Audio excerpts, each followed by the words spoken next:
용기와 만용의 경계라는 제목으로 세 번째 말씀을 나눕니다. 저희가 그 용기와 만용이라는 이야기를 하면서 오늘 본문의 말씀을 통해서 우리가 나눴던 한 중요한 꼭지가 있었습니다. 그 꼭지가 뭐냐면 사는 연습과 죽는 연습. 다시 말하면 믿는 사람들이 하나님을 믿는다고 하면서도 날마다 사는 연습을 하는 게 아니라 죽는 연습을 하고 살아갑니다. 그게 오늘 이스라엘 백성들의 모습이에요. 반면에 하나님을 믿는 사람으로서 날마다 사는 연습하고 사는 사람은 오늘 본문의 말씀에서 여호수아와 갈렙이었습니다. 그러니까 이렇게 생각하셔야 됩니다. 죽는 연습을 하고 살면 죽을 수밖에 없습니다. 사는 연습을 하고 살면 살게 되어 있습니다. 우리가 그리스도인들이 착각하는 것 중에 가장 무서운 게 뭐냐면 내가 늘 죽는 연습하면서 나는 하나님을 믿었기 때문에 나는 살 수 있다라고 하는 착각입니다. 성경은 그렇게 이야기하고 있지 않습니다. 성경은 뭘 이야기하고 있냐면 너희가 예수 그리스도로 말미암아 구원을 받았다는 사실은 굉장히 귀하고 소중합니다. 그런데 하나님 나라에 갈 때까지 이 과정의 이야기입니다.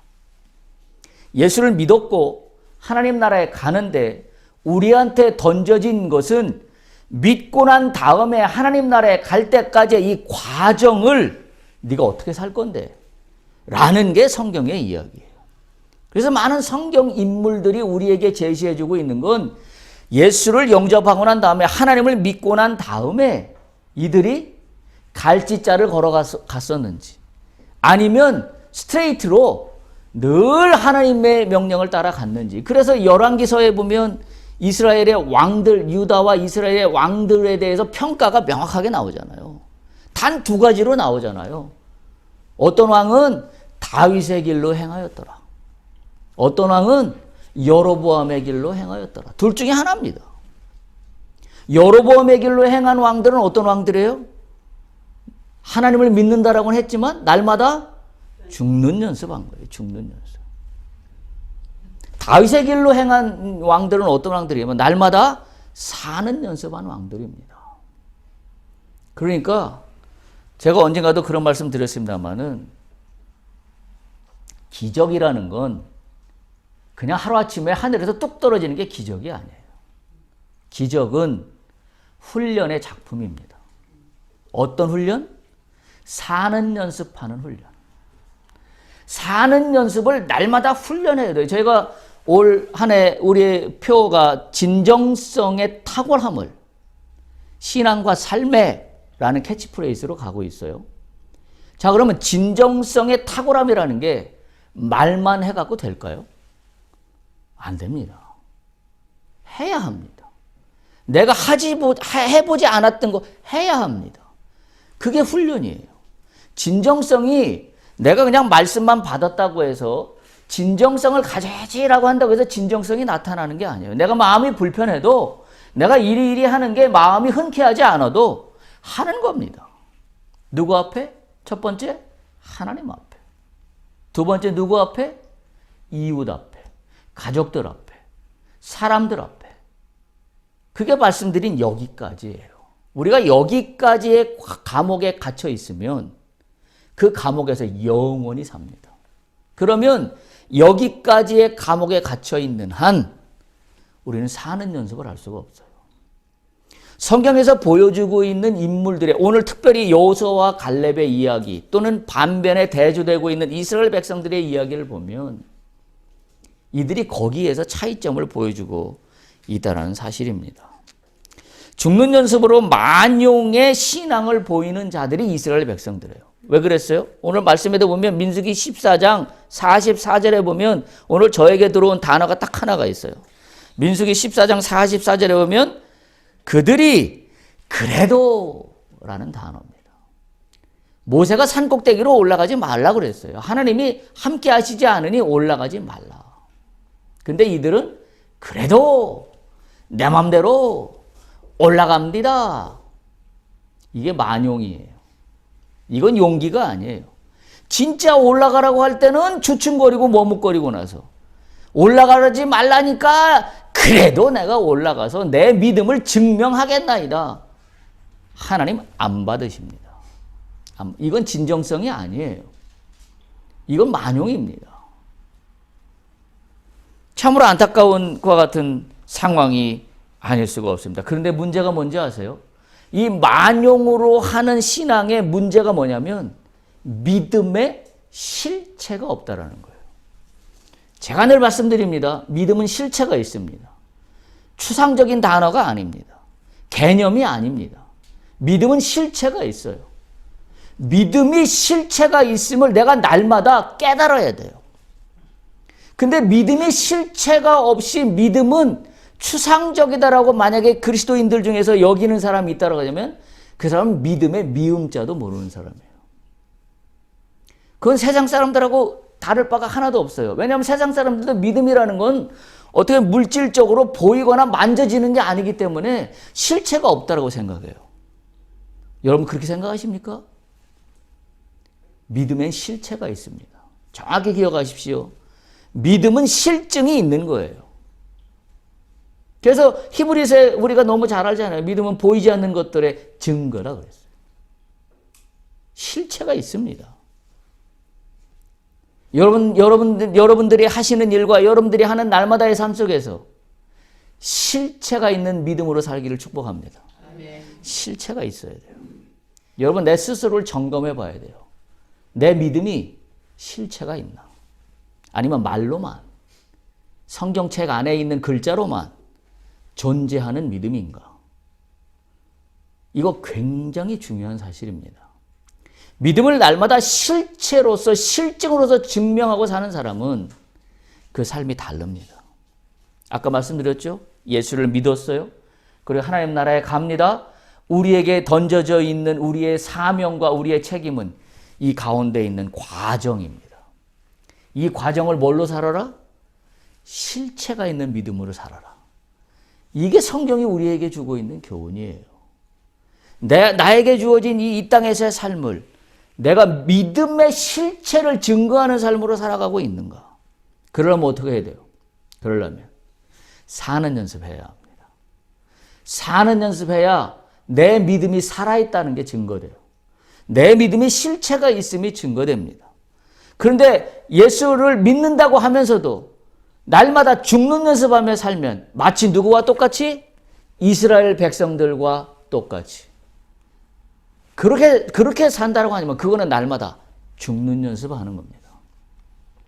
오늘 이스라엘 백성들의 죽는 연습의 한 단면으로, 이게 전부가 아닙니다만은 죽는 연습한 한 단면으로 보여주고 있는 게 뭐예요? 일만 생기면 불평하고 원망하는 겁니다. 이게 죽는 연습이에요. 가나안 땅을 정탐해 봤더니 그 땅에는 거인들만 살고 장대 같은 사람들만 살고 네피림의 후손 같은 용사들만 살기 때문에 불평이 튀어나왔습니다. 하나님 우리를 죽이려고 한다. 그래서 이 광야에서 그러면서 모세가 우리를 죽이려고 하는데 이 모세 나쁜 놈아 말하자면 여기 나쁜 놈이라고는 성경에 나와 있지 않지만 충분히 그러고도 남는 지금 이 상황의 전개입니다. 그러면서 뭐라고 그랬어요? 차라리 애굽으로 돌아가는 게 낫다. 주를 믿는다고 하지만 날마다 죽는 연습하는 거예요. 반면에 여호수아와 모세는 어떻게 했어요? 가나안 땅을 정탐하고 난 다음에 그들이 아무리 객관적인 팩트가 장대 같은 신장과 세상을 삼킬 만한 그런 같은 땅을 가지고 있다 할지라도 하나님이 함께 하시면 나는 가나안 땅에 들어간다. 이게 어떤 믿음이에요? 사는 믿음입니다. 살아있는 믿음입니다. 이 믿음 때문에 어떻게 됐어요? 여호수아와 갈렙은 살았습니다. 살았습니다. 성경문을 분명히 기록하고 있잖아요. 민수기 14장 38절에 보면 여호수아와 여분네 아들 갈렙은 생존하니라. 그리고 37절에 보면 그 땅에 대하여 악평한 자들은 여호와 앞에서 재앙으로 죽었다. 잘 보세요. 죽는 연습하면 죽는 겁니다. 누구만 살아요? 사는 연습하는 사람만 삽니다. 우리가 이 얘기를 너무나 당연한 얘기 같지만 제가 이렇게 강조하는 이유는 그리스도인임에도 불구하고 예수를 믿는다고 고백했음에도 불구하고 날마다 죽는 연습하며 사는 사람들이 너무나 많다라는 겁니다. 사는 연습할 수 있기를 축복합니다. 왜? 믿음의 실체가 있기 때문에. 그 실체를 내가 손으로 잡아야 될 거 아닙니까? 가나안 땅 가야 될 거 아닙니까? 하나님이 나에게 원하시는 소명의 삶을 완수해야 할 거 아닙니까? 하나님이 그걸 보길 원하시는 거예요. 그런 삶이 되기를 간절히 축복합니다. 결국 만용을 부린 이스라엘 백성들은 어떻게 되었나요? 죽었습니다. 오늘 민수기 14장 45절에 보면 이렇게 기록하고 있습니다. 아멜렉인과 산간지대에 거주하는 가나안인이 내려와 그들을 무찌르고 호르마까지 이르렀더라.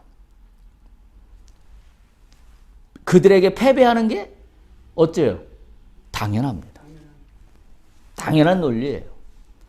왜냐하면 아멜렉인과 산간지대에 거주하는 가나안인이 용맹했을 겁니다. 왜냐하면 그들은 그들의 지형을 잘 아니까요. 그들은 그들의 지형에 누구보다도 익숙합니다. 지금 이스라엘 백성들보다는. 이스라엘 백성들은 지금 처음 걸어가는 밟아보는 땅이기 때문에도 그렇습니다.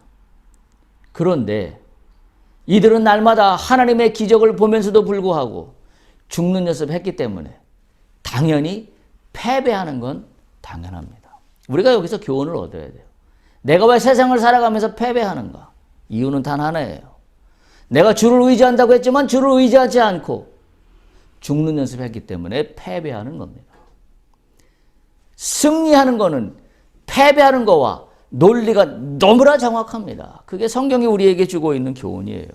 여기 오늘 나오고 있는 호르마라는 이 지명은 어떤 의미를 갖고 있는 단어냐면 파괴라고 하는 뜻을 갖고 있는 단어의 이름입니다. 이 호르마라고 하는 단어. 그러니까 이걸 이렇게 해석해 볼 수가 있어요. 이스라엘이 다 파멸당할 때까지 패배한 겁니다. 완전 패배를 의미합니다. 그게 호르마라는 지명이 갖고 있는 지명의 뜻입니다. 이스라엘 백성들은 많은 사람들이 죽는 대참패를 당했습니다. 여기 보면 그냥 무찌르고 호르마까지 이르렀다는 거라고 성경은 기록하고 있지만 이 의미상으로 본다면 완전 참패입니다. 이유는 단 하나예요. 죽는 연습했기 때문에 그렇습니다. 이 죽는 연습을 한 대표적인 이유가 뭐냐면 오늘 민수기 14장 44절에 있어요. 아까도 말씀드렸지만 이들이 패배한 원인은 여호와의 언약궤와 모세는 어떻게 했다고요? 진영을 떠나지 아니하였다. 이게 패배의 원인이에요. 언약궤와 모세는 진영을 떠나지 아니하였는데도 불구하고 자기들끼리 올라가서 아멜렉인과 산간지대에 거주하는 가나안인과 전투를 하니 패배도 비참한 패배입니다. 이걸 뭐라고 그런다? 만용이라 그런다. 우리가 믿음이 있는 것처럼 보이지만 내 믿음이 만용인 경우가 너무나 많습니다. 나는 믿음이라는 이름으로 용기를 가지고 하면 돼 라고 하고 내 멋대로 합니다. 마치 오늘 이스라엘 백성들처럼 44절에 제가 뭐라고 그랬죠? 그래도 이 단어입니다. 그래도 주님 내가 그래도 올라갑니다. 뭐만 있어요? 내 의지만 있습니다. 내 의지가 믿음이 아닙니다. 여러분 세상에서는 믿음이라는 단어와 비슷한 단어로 나의 결단과 나의 의지라는 말과 비슷한 말로 동치합니다. 그런데 성경에서 얘기하는 믿음은 그건 믿음이 아니에요. 그건 믿음이 아닙니다. 내가 결단하고 내 의지로만 나가면 내 믿음이라는 이름 앞에 나와 있는 그 속사는 뭐냐면 뭐가 나올까요? 내 의가 나옵니다. 그걸 나는 믿음이라고 착각해요. 내 의의 속사를 가득 채우고 겉으로 믿음이라고 하는 건 저는 오늘 이걸 무슨 단어로 표현하냐면 이걸 만용이라는 단어로 표현하는 거예요. 그건 믿음이 아니다. 그건 용기도 아니다. 그래서 제가 말씀드렸지만 이 만용은 뭐와 같다? 우상숭배와 같다. 하나님을 우상숭배에게 하듯이 하는 겁니다. 그래서 제가 그런 비유를 지난주에 드렸어요.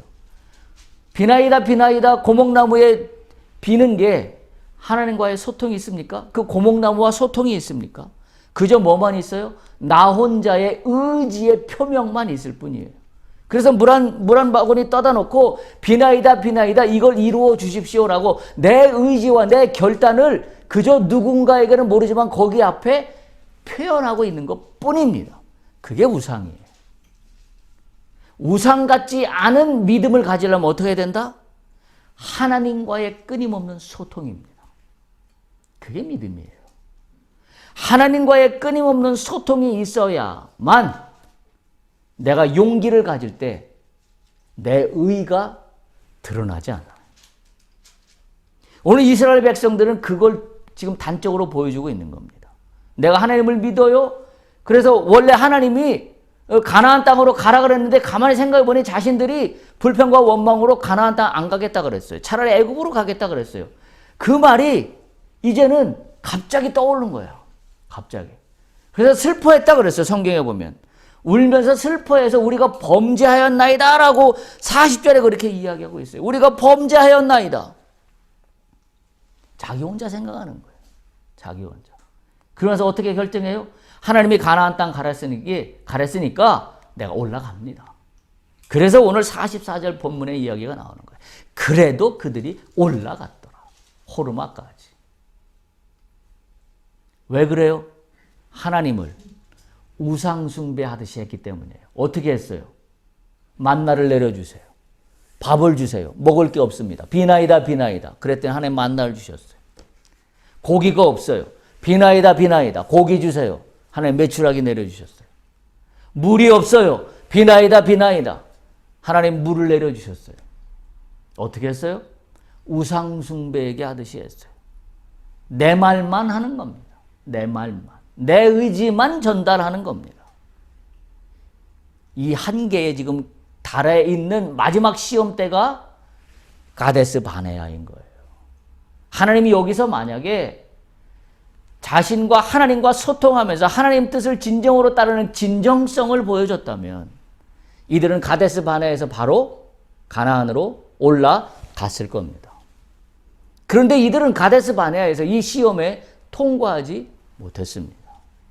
여전히 진정성은 없고 하나님을 우상에게 하듯이 비나이다 비나이다 수준에서 벗어나지 않는 이들을 보고 이들을 가나안 땅에 데리고 간들 이들은 우상을 숭배할 것이 뻔했습니다. 그리고 하나님을 숭배한다고 하지만 하나님을 우상처럼 대할 게 뻔했습니다. 그래서 이들을 다시 한번 40년이라는 광야로 돌게 하시는 겁니다. 하나님 왜 그랬을까요? 40년을 돌게 하신 이유가 이들을 죽이려고? 아니에요. 사는 연습시키려고. 광야를 돌면서 다시 한번 사는 연습을 충분히 해라. 사는 연습이 뭐예요? 날마다 하나님과 소통하면서 하나님의 명령에 순종하는 훈련을 하는 게 40년이에요. 네 의지 빼고 네 결단 빼고 네가 옳다고 여긴 거 빼고 그래서 네 멋대로 그래도 올라간다는 거 빼라는 게 40년이에요. 그래서 제가 그런 말씀 드렸습니다. 우리에게 광야 같은 고난과 역경의 시간이 있다면 감사한 시간이다. 왜?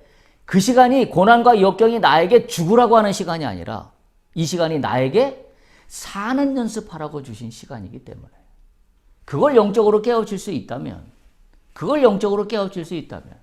내 믿음은 실체가 있는 믿음으로 바뀝니다.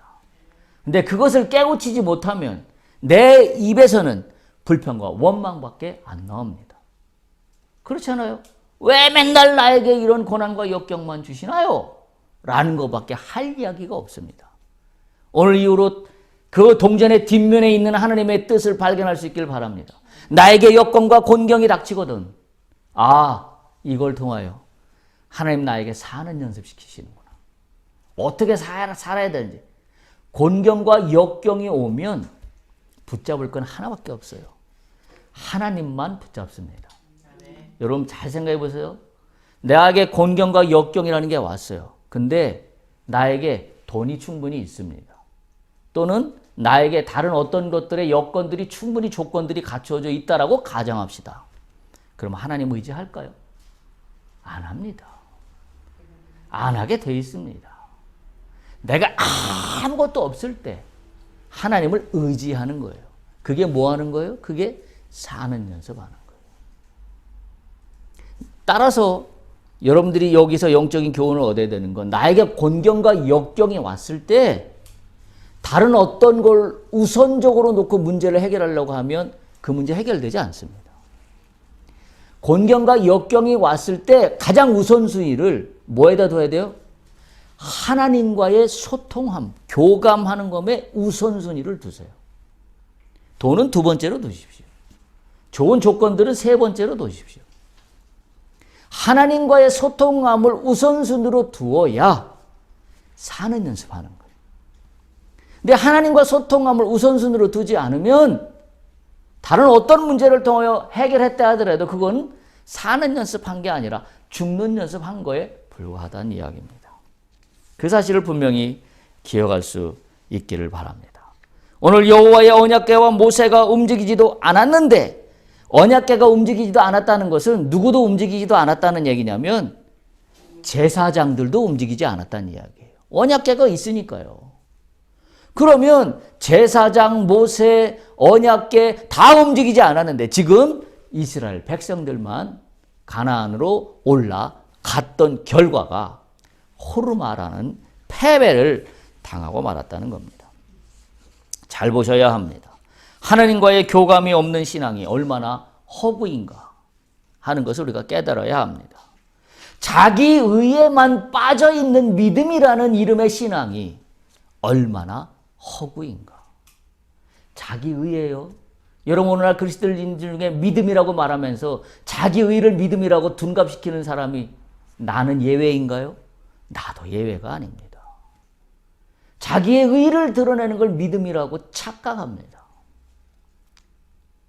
이 문제가 어떤 거예요? 예수님께서 오셨을 때 당대 바리새인과 종교 지도자들과 끊임없이 논쟁했던 문제가 이 문제예요.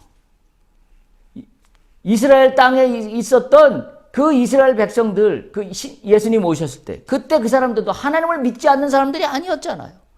하나님을 누구보다도 잘 믿는다고 한 사람들입니다. 율법에 따라서. 그런데 뭐가 없었던 거예요?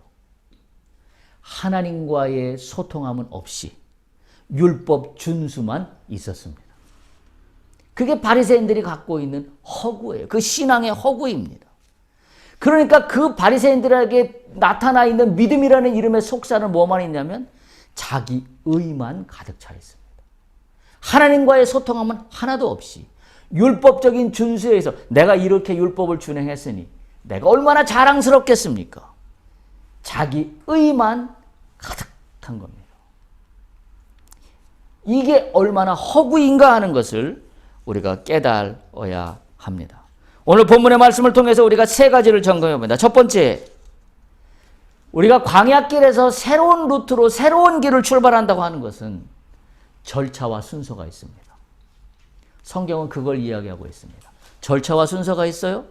절차와 순서를 무시하면 안 됩니다. 내가 예수 믿었었는데 아무렇게나 가다가 모로만 가다가 서울만 가면 되지. 우리 속담이 성경적이지 않습니다. 모로만 가도 서울만 가면 되지 않아요. 잘 가야 합니다. 제대로 가야 합니다. 오늘 이스라엘 백성들이 보여주고 있는 게 그 모습이에요. 모로만 가도 서울만 가면 되지요. 어떻게 했든지 가나안 땅만 가면 될 거 아닙니까? 이게 지금 오늘 이스라엘 백성들의 모습이에요. 그랬다고 어떻게 됐다고? 호르마에서 대패하고 맙니다. 다 죽는 겁니다. 어떤 절차인지 아십니까? 제일 먼저 광야에서 가나안을 가기 위해서 제일 먼저 해야 되는 것은 회개입니다. 회개예요. 오늘 이스라엘 백성들은 이들이 슬퍼 울며 자신들이 범죄했다고 얘기하고 있지만 그 범죄했다고 얘기하는 거에 진정성이 없어요. 왜? 가지 말라고 했는데 갔으니까. 그게 무슨 회개한 겁니까? 회개가 아니잖아요. 그러니까 제가 다시 한번 말씀드리지만 회개는 나 혼자 하는 게 회개가 아닙니다. 그냥 나 혼자 내가 이러이런 잘못했다고 내 말을 늘어놓는 게 회개가 아니에요. 회개도 철저히 어떻게 된다? 하나님과의 교감 속에서 이루어지는 회개여야 합니다. 그게 진짜 회개예요. 그래서 성령의 도우심을 구해야 된다고 제가 말씀을 드렸어요. 오늘 이스라엘 백성들이 꼭 우리의 모습을 보여주고 있지 않나요? 내 마음대로 회개했대요. 내 마음대로 잘못했대요. 그래서 이제는 회개했으니까 이제는 가나안 땅으로 간답니다. 잘못된 겁니다. 예수님이 오시기 전에 세례 요한이 먼저 왔어요. 성경에 보면. 세례 요한이 와서 제일 먼저 외친 말이 뭡니까? 회개하라예요. 그게 첫 번째 절차입니다. 그래서 예수님이 오셨어요. 예수님 오셔서 제일 먼저 하신 말씀이 뭐예요? 회개하라요. 똑같아요. 세례 요한이 한 말이라 똑같이 예수님도 회개하라. 천국이 가까이 왔느니라. 그게 첫 번째 일성이에요. 순서가 있습니다. 절차가 있습니다. 여러분 가나안 땅 가길 원하십니까? 회개하셔야 합니다. 회개가 첫 번째 첩경이에요. 회개를 해야만 사는 연습으로 가나안 땅에 살아서 들어갑니다. 회개 안 하면 죽는 연습하는 겁니다. 그리고 죽습니다. 순서와 절차가 있습니다. 진정으로 회개하지도 않고 하나님으로부터 용서받지도 않았습니다. 회개를 해야, 진정으로 회개를 해야 그 다음에 어떻게 돼요? 하나님께서 용서해 주시는 거예요. 그래서 저희가 예배 시간에 가장 중요하게 여기는 예배 순서 중에 하나가 그 시간을 넣은 겁니다. 참회의 기도 시간을 넣은 겁니다. 회개하는 시간을 넣은 겁니다. 그리고 용서받는 시간을 넣은 겁니다. 그게 순서입니다. 그 순서가 되어야만, 그래야만 하나님의 뜻에 따라 살아 생존할 수 있다라는 사실 때문에 그렇습니다. 우리가 영적으로 죄를 회개하고 그 값을 치른다고 하는 것이 당장은 고통스럽고 힘듭니다. 그러나 우리가 생각을 바꿔야 합니다. 내가 철저히 회개하는 것이 진짜 사는 것이다. 제대로 사는 것이다. 살아도 제대로 사는 것이다. 죽은 송장처럼 살아있는 게 아니라 진짜로 사는 것이다 라는 사실을 분명히 기억해야 됩니다. 그렇다면 죄값을 치르거나 회개하는 문제에 대해서 두려워하지 않아야 합니다. 우리가 회개하거나 죄값을 치르는 것에 대해서 겁내하기 때문에 이것을 적당히 얼버무리고 넘어가고 싶어 합니다. 그래서 현대 그리스도인들에게 남아있는 잘못된 신앙 중에 하나의 모습이 뭐냐면 하나님의 무조건적인 용서만을 구합니다. 싸구려 신앙입니다. 하나님의 무조건적인 용서, 하나님은 어떤 면에서는 무조건적인 용서를 주세요. 그렇다고 그것은 하나님 영역이에요. 무조건적으로 용서하시는 것은 하나님 권한입니다. 하나님 뜻입니다. 근데 그 뜻까지도 내 마음대로 조정하려고 그래요. 그래서 나는 늘 뭘 구해요? 무조건적인 하나님의 자비를 구하고 용서를 구합니다. 아닙니다. 내가 해야 될 일은 무조건적인 용서가 아니라 나의 잘못 앞에 철저하게 진정성 있게 회개하는 겁니다. 그러면 무조건적인 용서를 하시고 안 하시는 것은 그분의 뜻입니다. 근데 오늘 많은 그리스도인들은 여기에서 걸려 있어요. 그러니까 무슨 얘기예요? 모든 사람들이 복받기를 원하고 모든 사람들이 가나안 땅으로 가기를 원하지만 첫 스텝부터 꼬여버린 겁니다.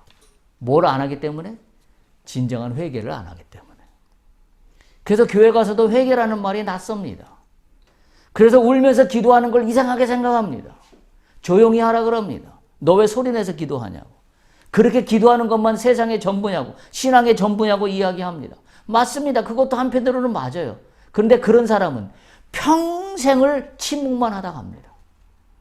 하나님 앞에 자신의 잘못을 울면서 토로해본 경험은 한 번도 안 해보고 고상하고 고고한 신앙의 모습이라는 게 마치 진리인 것처럼 착각하고 살아갑니다. 그게 오늘날 제가 볼 때 그리스도인들의 모습이고 교회의 모습이에요. 70년대, 80년대 교회가 그리워요. 그때는 교회에서 기도하다가 회개가 터지는 게 자연스러운 일이었습니다. 나 잘못했다고 떼굴떼굴 굴르는 게 자연스러운 일이었어요.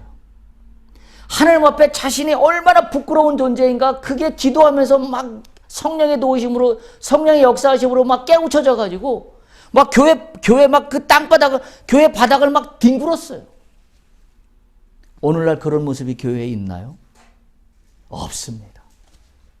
멋지게 차려입은 턱시도와 같은 예복을 입고 거룩하게 예배 들어오는 모습이 있을지는 몰라도 자신의 죄를 통회하며 하나님 앞에 몸부둥치며 부딪히는 그와 같은 모습은 없습니다.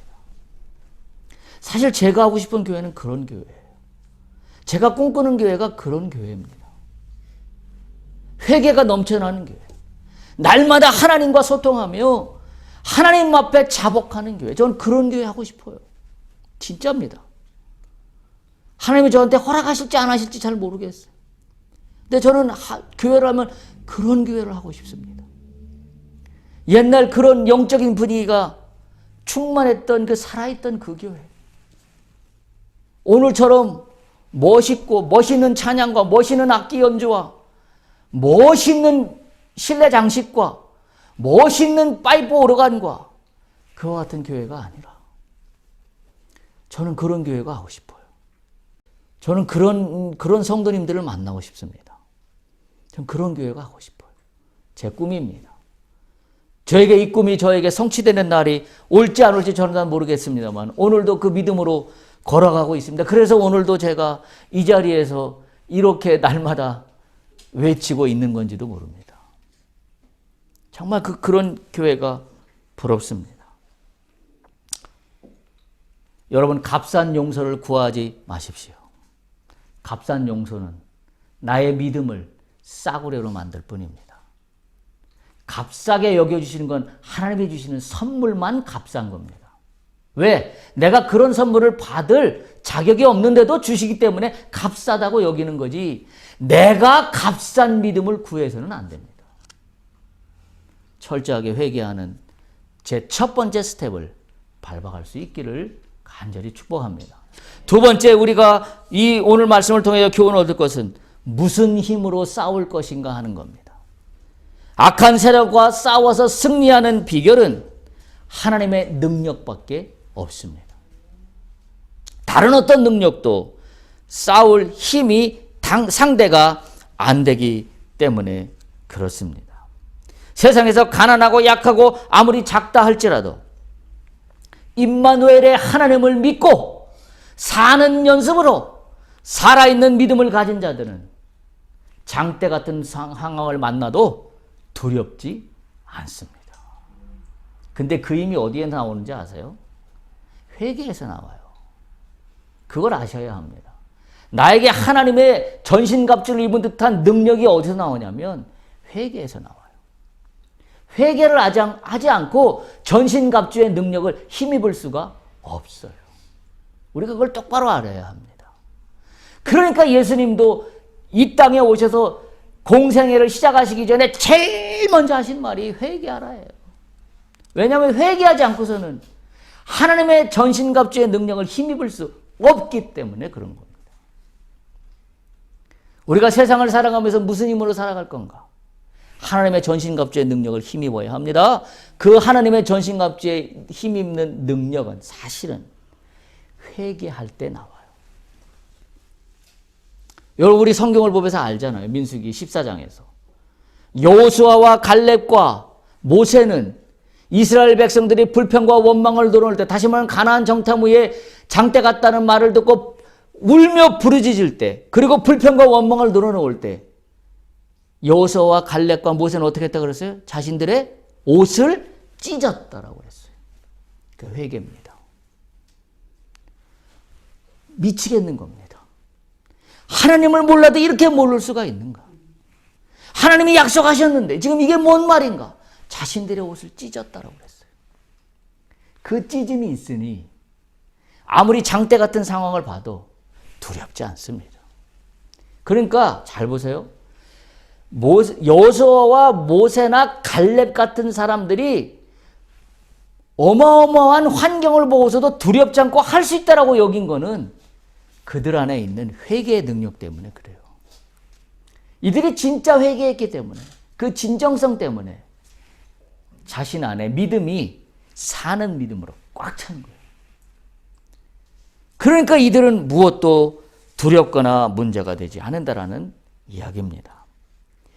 장애물을 두려워하고 물러선다면 그들에게는 패배만 있다라는 것이 오늘 호르마에서의 패배에서 우리에게 알려주고 있는 진리입니다. 세 번째, 오늘 이 가데스 바네에서의 사건을 통해서 우리에게 알 수 있는 것은 다수결이 만병통치약이 아닙니다. 다수결이 만병통치약이 아닙니다. 그렇죠? 여호수아와 갈렙은 단 2명입니다. 나머지 8명의 정탐꾼과 그들의 이야기를 들은 이스라엘 백성 수많은 사람들은 다 다수입니다. 두 사람은 숫자로 보면 극히 소수에 불과하지만 이들은 올바른 판단을 하였습니다. 저는 오늘 이 본문의 말씀을 보면서 오늘 우리 시대를 생각해 보지 않을 수가 없었습니다. 여러분, 우리는 지금 대통령 선거 국면에 접어 있습니다. 날마다 지금 대통령 선거에 출마한 후보자들 뿐만이 아니라 날마다 이 나라의 백성들도 관심을 갖고 기울이고 있는 것 중에 하나의 무슨 뭐라고 그래야 되죠? 진리처럼 여기고 있는 게 딱 하나 있습니다. 뭐죠 그게? 여론조사예요. 여론조사. 여론조사라는 이름으로 소위 말하는 후보들이 속된 말로 간을 봅니다. 무엇인가 정책을 하나 던져요. 그리고 나서 여론조사의 동향을 살핍니다. 사람들이 찬성하는지 반대 의견이 많은지. 여러분, 우리 정부에서도 그렇지 않나요? 무슨 정책이 있습니다. 일단 던집니다. 그리고 어떻게 하나요? 여론이 나쁘면 슬그머니 걷어들입니다. 저는 그래서 이 땅에 희망이 없다고 봐요. 이 땅에 희망이 없다고 봅니다. 옳고 그름의 판단 기준은 소수도 아니고 다수도 아니고 하나님입니다. 할렐루야. 우리는 그걸 기준으로 삼고 살아가야 합니다. 혹시 우리는 나의 믿음이라는 이름에 여론조사처럼 다수의 의견에 휩쓸리지 않습니까? 예를 들면 누가 뭐 이런 걸 했다더라. 그래서 나도 거길 쫓아갑니다. 그래서 내가 거길 쫓아가서 또 뭘 막 하다가 누가 신앙은 이런 거라고 하면서 막 여론이 형성이 돼요. 그러면 나는 처음에 연초에 내가 하나님 앞에서 내가 이렇게 해야지 계획을 세웠다가도 사람들이 이런 소위 믿음의 사람들이 하는 이런 얘기들을 듣고 슬그머니 철회하는 건 없습니까? 그리고 이렇게 스스로 해석합니다. 여기까지 하면 됐지 뭐. 이 정도면 됐지 뭐. 내 신앙도 여론조사의 눈치를 살피는 것 같은 그와 같은 신앙의 모습을 갖고 있다라면 오늘 본문의 말씀에서 우리에게 보여주는 교훈은 잘못됐다 한다는 겁니다. 다수결이 여론이 아닙니다. 하나님의 뜻이 여론입니다. 하나님의 말씀을 따르는 것이 기준이고 중심입니다. 할렐루야.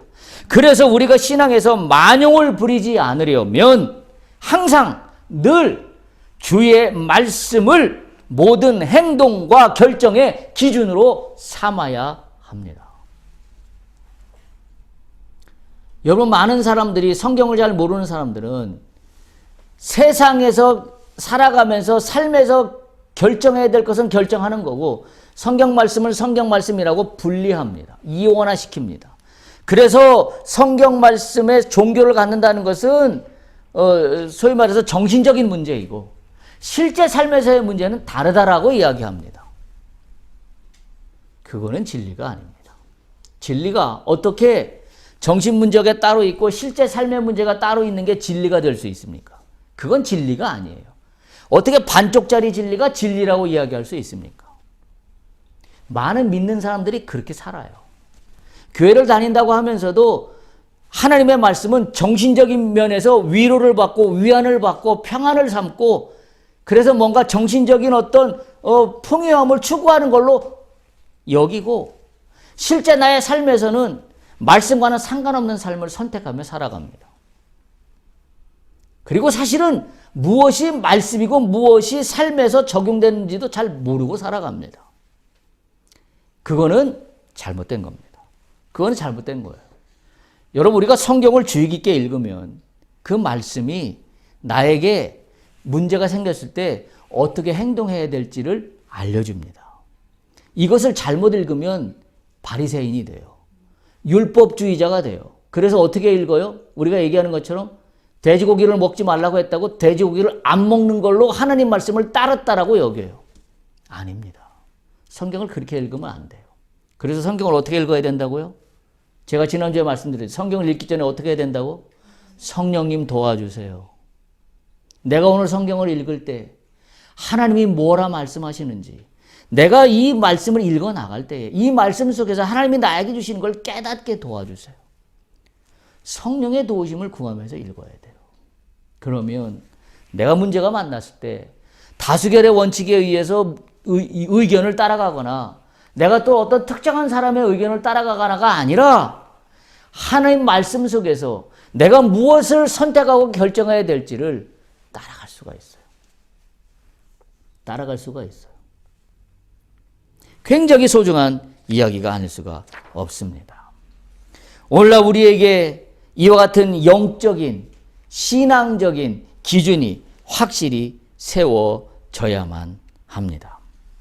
그래서 우리는 이렇게 네 가지의 결론을 낼 수가 있습니다. 첫 번째, 그리스도의 일을 또는 세상에서 내 일을 행함에 있어서 여호와께서 함께 하시지 않는 일에는 노력을 쏟지 마십시오. 주님의 이름으로 부탁합니다. 여호와께서 함께 하시지 않는 일에는 쓸데없는 노력을 쏟지 마십시오. 그건 뭐라고? 만용이라고.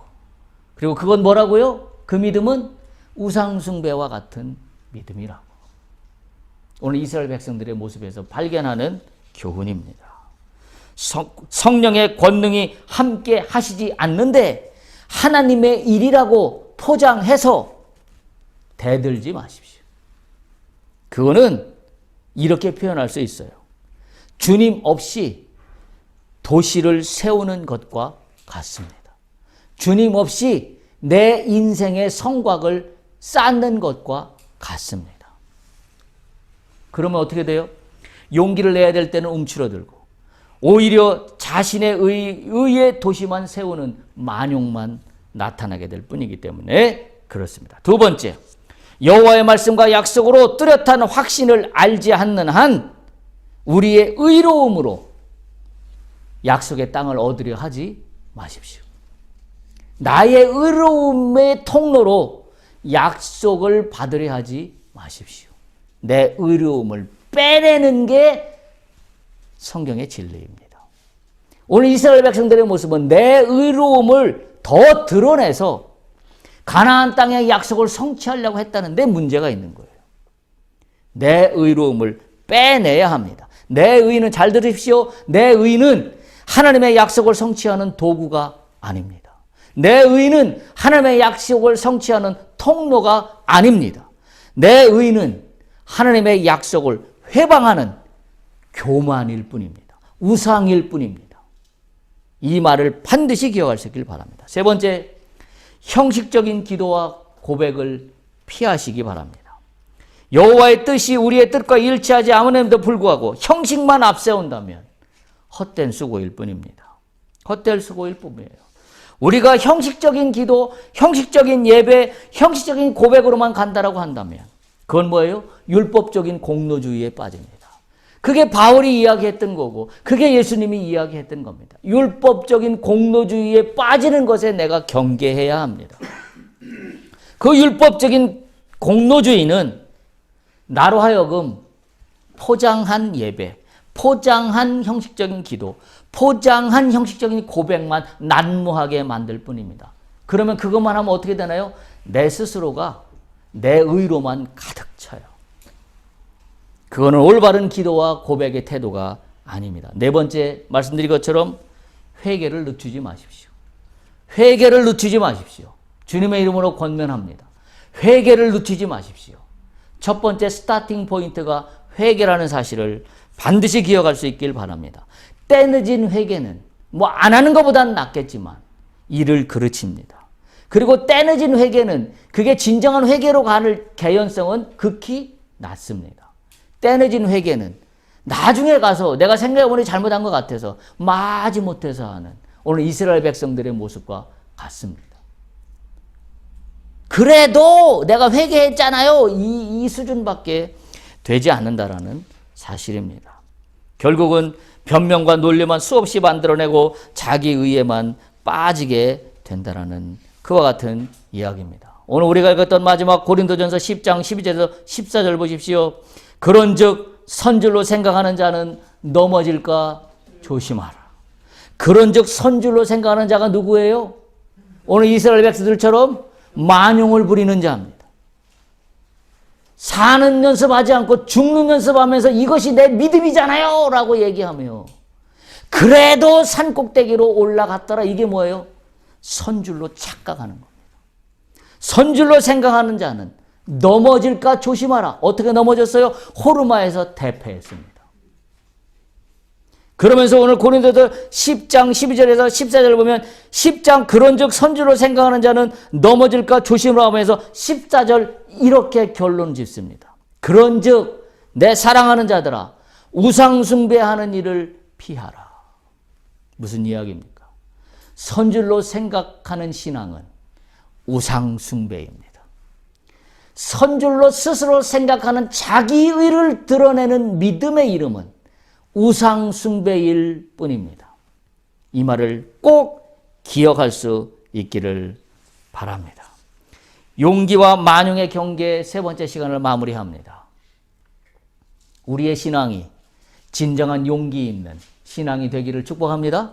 그러기 위해서는 날마다 죽는 연습이 아니라 주님과 함께 동행하는, 주님과 늘 교감하는, 그래서 주님의 말씀을 나의 삶의 기준으로 삼는 사는 연습으로 날마다 행진해 나갈 수 있기를 간절히 축복합니다.